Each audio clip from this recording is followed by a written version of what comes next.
Cenab-ı Hak idraki kamil,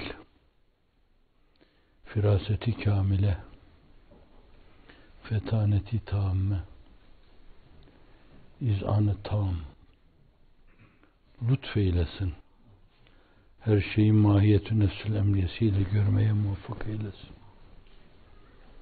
İslam'ı her zaman içimizde yeniden terü taze duymaya muvaffak kılsın. Gül yaprakları üzerine konmuş şebnemler gibi vahyi tayflarını ruhumuzda her zaman öyle yepyeni duymaya muvaffak eylesin.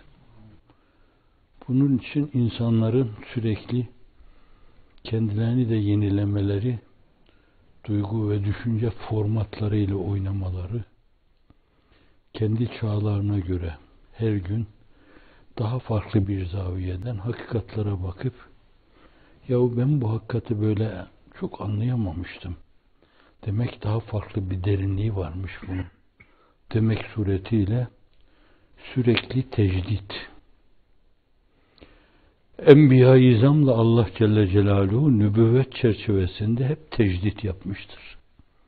Hazreti Adem peygamber Safiyullah, Nuh peygamber Neciyullah, Musa peygamber Kelimullah, İsa peygamber Ruhullah, Efendimiz peygamber Habibullah, Allah'ın binlerce salatü ve selamı onların üzerine olsun.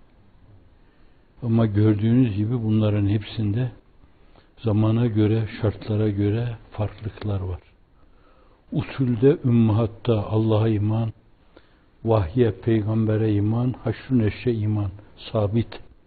Allah'a kulluk sabit. Fakat detaylarda sürekli adeta o tabiri kullanmak caizse formatla oynuyor gibi hep yeni yeni meseleleri sunma. Dolayısıyla ülfet ve ünsiyetten dolayı insanlara gına getirmeme. Hep yeni bir şey. Kendi vicdanlarında terü taze duysunlar onu.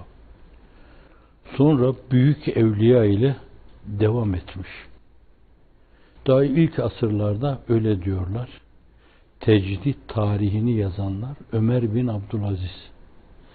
Bazıları da onu Hazreti Ebu Bekir'e veriyorlar. Hazreti Ali Efendimiz'e de verebilirsiniz yani. Mahsuru yok. Fakat Efendimiz sallallahu aleyhi ve sellem Ebu Davud'un Sünen'indeki hadis-i şerifte 100 senede bir diyor. Veya bir beşer ömrüyle alakalı 60-70 senede 80 senede bir gelir bu insanlar. Daha önce sizin duyduğunuz şeylerin ötesinde aynı hakikatlara bina ederek çok farklı şeyler size duyururlar. Dini yeniden çok farklı, terkibi çok farklı, kimyevi yapısı çok farklı bir şey gibi yudumlarsınız. Bir Kevser gibi yudumlarsınız.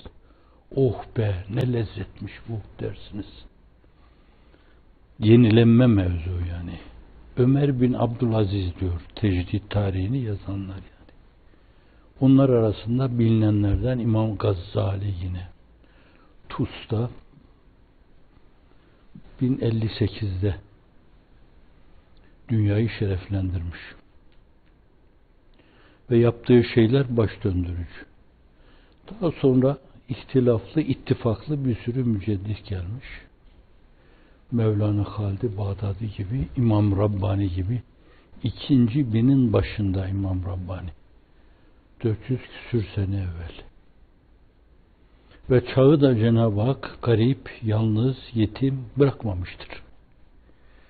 Yeniden bir formatla oynama, detaylara dair ambalajı değiştirme, farklı bir cazibe ile aslında, özünde, ruhunda, temelinde cazibe bulunan o şeyin cazibesini ülfet ve ünsiyetleri yırtarak bir kere daha duyurma işi o tecditli olmuş. Belki ferden ferda her insan kendi ruhunda böyle bir tecdit oluşumuna kendisini salması, kendini böyle bir tecdide bağlaması, kendini yenilemesini bilmesi, yürüdüğü yolda yani Ben bu yolda bir kere daha yürümüştüm ama fakat bugün çok farklı yürüyorum ben bu yolda. Bu gündüzü bir görmüştüm ben. Bu geceyle de bir hemhal olmuştum ben. Bu döşekle şöyle böyle bir arkadaşım olmuştu benim. Bu yastığa baş koymuş, böyle baştar olmuştum ama fakat bugün çok farklı. Demesini bilmek lazım. Yol uzun, yolculuk zor, zadu zahireye ihtiyaç var ve biz kontrol altındayız sürekli. Onun için böyle bir yenilenmeye efradul farz ihtiyaç var. Bu farzlar ötesi farz. İhtiyaç var. Bizim halimiz itibariyle, ahvali beşeri itibariyle diyorum, yoksa yeni farzlar icat edemeyiz. Hizmeti imaniye, Kur'aniye kendine adamış insanlar, ben müminim diyenler. Bunu söylemek çok kolaydır da, fakat o mevzuda yapılması gerekli olan şeyleri yapmak, o ölçüde kolay değildir, zordur. Onlar için de ceddidi sefinete fe innel bahre ahmikun. Her zaman sefineyi yenilemek lazım. Yürüdüğünüz bu yolda hakkı ilan etme, hakikati ruhlara duyurma istikametinde. Eğer sadece mevcutla iktifa ederseniz, bazen hiç farkına varmadan ülfetler ve ünsiyetler içinde, bazen de yanlış olarak yaptık mülahazaları içinde kendinize takılır kalırsınız da 2 adım ileriye gidemezsiniz. Meselelere yeni bir nazarla bakmak lazım. Meseleleri yeni bir nazarla analiz etmek lazım. Yeni bir nazarla yeni terkiplere ulaşmak lazım. Her gün meseleyi farklı görmek lazım. Zamanın tefsirini arkana alman lazım.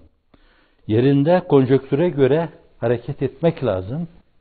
Zamanın çocuğu olmak lazım. İbnü zaman, vaktü zaman. Dünkü büyükler, büyüklükleri adına çok büyük şeyler ortaya koymuşlardır. Fakat onlar düne aittir. Bugüne ait değildir. Senin de dünün, o düne aitti. Bugünün bugüne ait olacak. Yarının bugününden farklı olması lazım. Her gün bir kere daha hayata uyandığında sabah, o sabah akşam dualarında bir yönüyle buna ima ve işaret de var. Yeniden bir kere daha ahdü peymanı yeniliyor gibi. Yeniden bir kere daha her şeyi gözden geçiriyor gibi sefineyi yenileme. Ne yapmalıyım ben bu meseleyi terü taze, yapraklar üzerinde şebnemler gibi böyle. Gökten inmiş, bana tebessüm yağdırıyor. Ve ben kendimi o dinlişin dünyada adeta şen ve şakrak görüyorum.